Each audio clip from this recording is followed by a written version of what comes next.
할렐루야. 주님의 은혜가 오늘 여러분 삶 가운데 가득하시기를 주의 이름으로 축원을 드립니다. 짧은 본문입니다. 19절부터 23절까지 앞선 본문의 막달라 마리아가 그렇게 생명과 목숨을 걸고서라도 예수 그리스도의 부활의 첫 증인이 되었던 것과는 좀 상반되게 한 여인입니다. 또 심지어는 교회 역사에서는 참 부정한 여인이라고까지 오해를 걸고 있는 그 여인이 부활의 첫 증인이 돼가지고 이 제자들과 사람들에게 와가지고 예수 그리스도께서 부활하신 것을 증언하고 있는 반면에 오늘 19절을 보시면 아시겠지만 이튿날 곧 안식 후 첫날 저녁 때 제자들이 어떤 모습인지 한번 보시면 비교가 분명히 될 겁니다. 막달라 마리아의 모습과는 완전히 다르게 유대인들을 두려워해서 모인 곳의 문들을 다 닫았다고 얘기합니다. 그러니까 뭘 어떻게 해볼 요양으로 하는 게 아니라 뭘 해볼 요양이 안 되니까 뭘 어떻게 해볼 게 아니라 뭘 아무것도 못하니까 문 닫아놓고 그냥 본인들끼리 모여있는 거예요. 그러니까 본인들끼리 모여있는 것 자체만으로도 그냥 위로가 되어서 그것밖에는 할 수 없는 처지가 되어버린 이 제자들의 모습과 막달라 마리아의 앞선 18절까지의 모습과는 완전히 대조가 되는 모습입니다. 그래서 그들은 그렇게 모인 곳에 문들을 다 닫아가지고 유대인들이 두려워서 잡혀갈까 두려워서 들통날까 두려워서 그렇게 꼭꼭 걸어 잠그고 있을 때 그때 바로 예수께서 그 문을 통과해 들어오십니다. 닫았는데 들어오십니다. 열고 들어오신 게 아니라 통과해 들어오십니다. 그래서 완전히 변화가 된 주님인 것을 우리는 알 수 있습니다. 그래서 주님이 오사 가운데 서서 이르시되 너희에게 평강이 있을지어다 라고 이야기를 하십니다. 주님이 찾아오셨어요. 참 은혜스러운 말이죠. 주님이 찾아오셨다. 또 우리가 기대되는 바이고 늘 믿는 바입니다. 근데 여러분 잘 보십시오. 주님이 왜 찾아오셨는가? 그들이 찾아갈 수가 없으니 주님이 찾아오신 거예요. 찾아갈 엄두도 못 내니 주님이 찾아오신 거예요. 찾아갈 용기도 없으니 주님이 찾아오신 거예요. 찾아갈 힘도 없으니 주님이 찾아오신 거예요. 책망하고 왜 그렇게 믿음이 그 정도밖에 안 돼? 왜 그따위야? 라고 이야기할 법도 하지만 주님이 모를까요? 이들을 유대인이 두려워서 그들끼리 모여서 서로가 위로가 되어가지고 문을 꽉 걸어 잠그고 있었다라는 것은 믿음이 없는 믿음이 연약한 모습이기도 하지만 그래서 주님이 필요한 겁니다. 그래서 우리는 그걸 막 지적을 할 수 있어요. 어떻게 그 정도밖에 안 되느냐? 그때 우리는 지적하며 그것을 문제 삼을 수 있고 그것의 부족한 점을 일목요연하게 이래서 문제고 이래서 문제라고 할 수 있지만 그때 주님은 지적하거나 따지지 않고 그들이 무섭고 두려워 떨고 있는 그들의 한복판으로 주님이 찾아가셨다라는 겁니다. 그래서 참 주님이 사랑스럽고 주님이 믿을만하며 주님은 정말 우리의 주님이시다라는 것을 알 수 있어요. 그래서 주님이 그들 한가운데 딱 서서 뭘 말씀하십니까? 평강을 말씀하십니다. 두렵고 떨리고요. 요동치고 있거든요. 힘들거든요. 복잡하거든요. 지금. 그들에게 제일 필요한 게 뭐냐? 하나님의 평강의 은혜가 참 필요한 걸 아시고요. 평강이 있을지어다 라고 이야기를 하십니다. 그 말씀을 하시고 손과 옆구리를 보이시니 제자들이 주를 보고 기뻐하더라 라고 나와 있어요. 주님이 직접 손과 옆구리를 보여주셨어요. 근데 그 보여주시기 전에 평강이 있을지어다 라고 이야기를 하셨어요. 뒤에도 또 평강이 있을지어다 라고 말씀을 하셔요. 여러분 이 평강은 어떻게 얻은 겁니까? 그들이 그렇게 두렵고 떨고 있을 때 주님이 직접 찾아오셔가지고 평강이 있을지어다 라고 평강을 주십니다. 이 평강은 어떻게 얻어낸 겁니까? 주님이 손과 옆구리를 보여주시면서 이렇게 얻은 거야 라고 얘기를 하시는 거죠. 이 평강은 이렇게 얻은 거야. 뭐죠? 주님이 십자가에 달려 죽으심으로 얻은 것이야 라고 그 가치를 이야기합니다. 이건 누구도 빼앗을 수 없어 이렇게 얘기하는 거죠. 근데 너희는 지금 빼앗기고 있잖아. 없지. 그래서 지금 필요한 거는 평강이라는 자체의 어떤 상태를 원하는 게 아니라 평강을 줄 내가 필요한 거야. 그래서 내가 왔어. 여러분 가장 중요한 사실입니다. 아무것도 없고 두렵고 떨리고 움직일 수도 없고 혼란스럽고 고통스럽고 아프고 움직일 힘조차 없을 때에 왜 너는 그렇게 못하느냐고 우리는 책망할 수 있고 아쉬운 마음에 닥달을 할 수도 있으나 아니요, 주님은 바로 그런 그들에게 직접 찾아가셨다라는 겁니다. 주님이 직접 찾아가셨다는 거예요. 그렇게 어렵고 힘들고 고통스러운 그들을 주님이 알고 찾아가신 거예요. 고통과 불안과 아픔과 염려의 상황에서 주님이 평강으로 찾아가 주신 겁니다. 다음에 한 가지 더 중요한 사실로 지금 계속해서 말씀을 하고 있습니다. 뭐라고 이야기를 하시느냐? 평강이 있을지어다 라고 평강을 주십니다. 주님이 찾아가셨습니다. 그들 가운데 서서 평안을 받아라. 평강이 있을지어다 평강을 받아라 라고 평강을 주시는 거예요. 그 다음에는요 22절에 이 말씀을 하시고 그들을 향하사 숨을 내쉬며 이르시되 성령을 받으라 라고 이야기합니다. 주님께서 어떻게 해야 성령이 임할 거야 라고 말하는 게 아니라 주님이 직접 숨을 내쉬면서 숨을 내쉬면서라는 말을 어떻게 해석을 해야 될지 분분합니다만 그렇죠. 우리가 숨 쉬는 것 당연하지 않습니까? 들숨과 날숨으로 그냥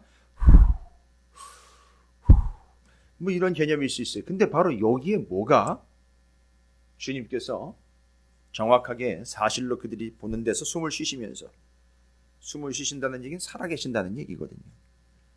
죽으셨던 그분이 부활하셨다는 얘기거든요. 내가 너희에게 평강을 주는데 그 평강은 어떻게 얻은 거냐면 십자가를 통해 얻은 거야. 그러니까 이 세상에 어느 누구도 너희에게 평강을 줄 수 있는 존재는 아무도 없다. 누구만 평강을 줄 수 있다? 십자가의 값을 치른 자만이 평강을 줄 수 있다. 그래서 주님이 주시는 거예요. 그리고 바로 그 주님이 장본인 되신 주님이 뭘 주시느냐? 성령을 주시는 거예요. 성령을 주시는 거예요. 그래서 직접 숨을 쉬시면서 아예 성령을 받아라 라고 말씀하십니다. 평강을 받아라, 성령을 받아라 라고 이야기합니다. 그리고 23절엔 참 생뚱맞게 이해가 안 되는 것 같은 구절이 기록이 되어 있어요. 너희가 누구의 죄든지 사하면 사하여질 것이요 누구의 죄든지 그대로 두면 그대로 있으리라. 이거는 사람들에게, 제자들에게 다른 사람을 용서할 권한을 주셨다라는 얘기가 아닙니다. 잘 보시면 내용상 잘 보십시오. 평강을 받을지어다. 그 다음에는요 성령을 받을지어다. 그 다음에는요 23절에 이 사람들은요 두렵고 떨림이 이야기하고 있지만 두렵고 떨림이 때문이라고 그렇게 문을 닫고 자들끼리 모여있다라고 이야기하지만 내심은 어떤 마음이 있을까요? 그렇죠. 주님이 돌아가시고 주님이 죽으시고 부활했다는 사실조차도 지금 믿지 못하고 있는 이들의 현실은요 상당히 죄책감에 쌓여 있었을 거예요. 상당히 고민되었을 겁니다.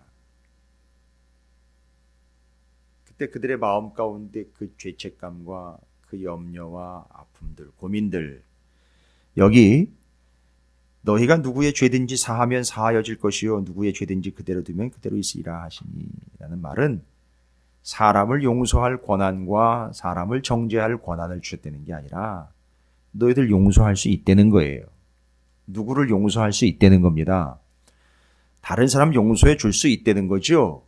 이유가 뭐냐 이겁니다. 권한을 주신 게 아니라 너희가 용서를 받았기 때문에 라는 거예요.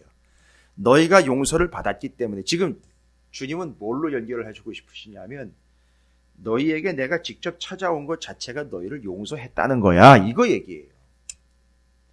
그러니까 이게 죄의 문제가 자꾸 걸리면 어떻게 된다 그랬죠? 거리가 멀어진다 그랬잖아요. 근데 주님이 찾아오셨다는 얘기는 뭡니까? 용서해 주세요의 개념이 아니라 난 너희들 용서하러 왔어 이런 얘기가 아니었습니까? 그래서 너희가 용서를 받았다는 거예요. 그래서 용서를 받은 걸 너희가 알면 그게 믿겨지면 너희가 다른 사람의 죄를 따질 수가 없다는 거죠. 따지지 않는다는 거죠. 다른 사람의 죄를 용서해 준다는 거죠. 그러니까 그 얘기예요. 23절은 너희가 누구를 용서해 줄 권한을 받았다 아니라 너희가 이미 용서를 먼저 받았다. 그걸 안다면 너희는 누군가를 용서해 줄 수 있다라는 거예요. 너희들이 그런 죄를 지었음에도 불구하고 용서받았는데 다른 사람의 죄를 용서해 줄 수 없어? 이런 얘기죠. 그럼 잘 보십시오. 19절부터 23절까지의 본문은요. 속수무책인 그들에게 주님이 직접 찾아오셨다는 거예요. 이게 첫 번째 사실입니다. 여러분 정말 두 손 두 발 다 들었습니다. 주님이 찾아오십니다. 이게 첫 번째 사실이에요. 왜 주님이 찾아오십니까? 관계가 중요하기 때문에 그래요. 주님이 찾아오셨다는 걸 알면 어떻게 된다는 얘기입니까? 내가 주님을 찾아가게 돼 있다는 거예요. 오라 가라 시키지 않아도 주님이 내게 직접 먼저 찾아오셨다. 나를 먼저 사랑하셨다. 그 모자를 버리고 내게 오셨다. 이 사실이 믿겨지고 이게 인식이 되면은 그거에 대한 보상, 그거에 대한 답 이게 아니라 주님이 내게 직접 찾아오셨다라는 게 얼마나 큰 사실입니까? 그래서 이 사람은 그게 은혜가 되어 늘 주님을 찾아가는 존재가 된다는 거예요. 그래서 이 둘의 관계는 뗄래야 뗄 수 없는 관계가 된다는 거예요. 그래서 밀접한 관계가 된다는 겁니다. 첫 번째 사실 주님이 내게 찾아오셨다. 속수무책인 그들에게 찾아오셨다. 도저히 찾아갈 수조차 없는 열악한 상황, 너무 힘겨운 상황에 있는 그를 주님이 찾아오셨다는 거예요. 그래서 오늘도 병상으로 주님은 찾아가십니다. 이걸 믿기만 하면 되는 거거든요.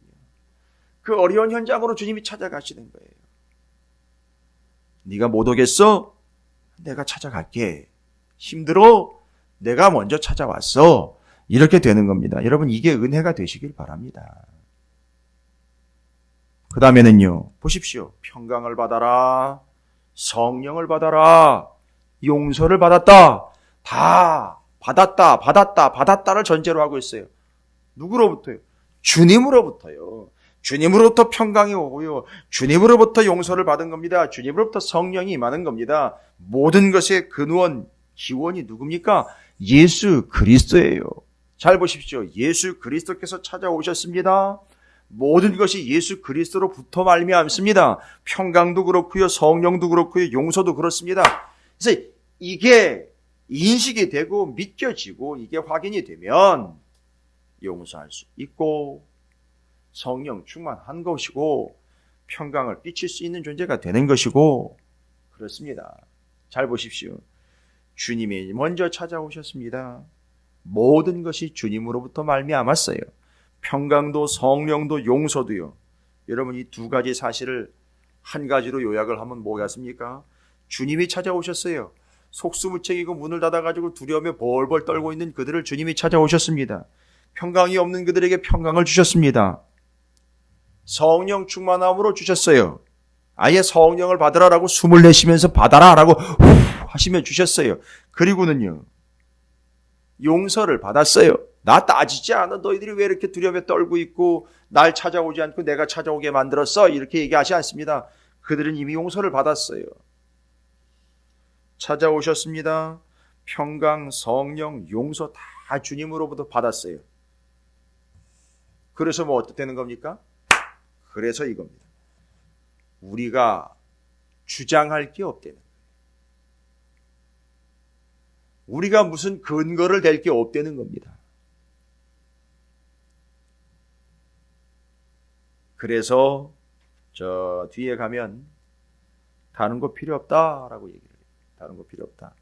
이제 오늘 저녁에 24절부터 31절까지를 나누면서 결론을 짓게 될 한 가지의 문장이 있습니다.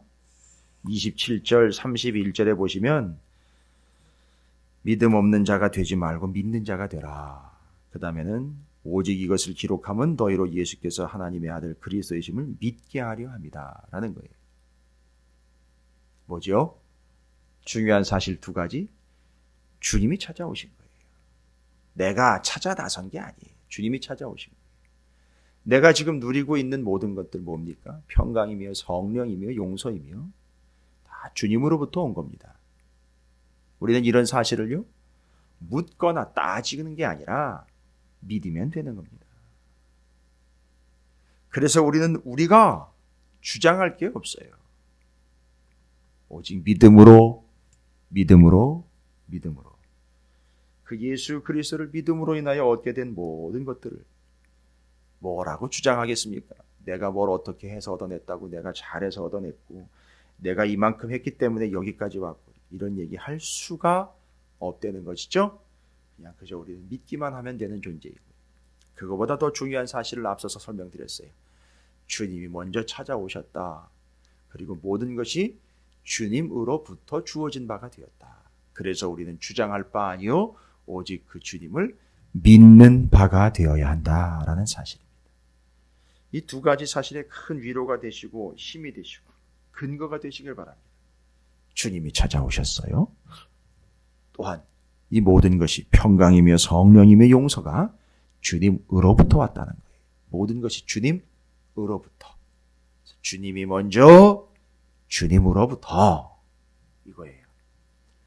그런데 요한복음의 주제가 바로 그가 내 안에 내가 그 안에라는 거예요.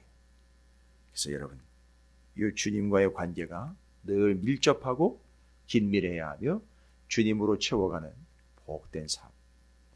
그 주님은 내게 먼저 찾아오신 분이며 그 주님으로부터 은혜와 평강과 모든 영원한 것들과 필요한 것들과 있어야 할 것들, 여기 본문에서는 평강과 성령과 용서를 주님으로부터 받았다는 사실 잊지 마시고 이 주님을 끝까지 붙잡으시고 그 주님으로부터 주시는 바, 찾아오시는 바를 누리시는 복된 삶이 되시기를 주님의 이름으로 축원을 드립니다. 이 사실을 믿으시길 바랍니다.